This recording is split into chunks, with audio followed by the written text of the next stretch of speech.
My name is Herbert Miller, and first time I saw Father Kapaun was when I was laying in a ditch, wounded.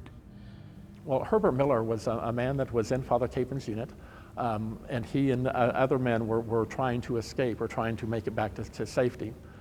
This soldier come down through and he stood over, he's going to shoot me. He had the gun pointed at my head. And he said he just closed his eyes, and he said he knew that the next thing that he was going to feel was a bullet going into his head. I looked and this American come across the road. But he said he saw an American soldier pushing this North Korean out of the way. It was Father Kapaun. He pushed the man aside. Why that soldier never shot him, I'll never know. Army Chaplain Kapaun will posthumously receive the Medal of Honor for his acts of valor during the Korean War. I think if he were asked whether or not he wanted this award, he would probably say, heck no, that he didn't deserve the award. He'd be humbled. He'd tell you point blank, I don't deserve it. But that's the kind of person he was.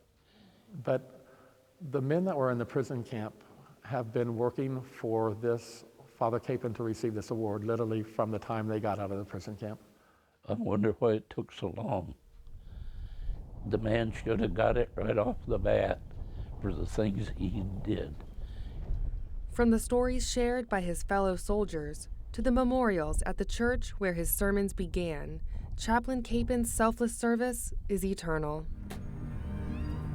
He was there in the prison camp for about 6 or 7 months before he passed away.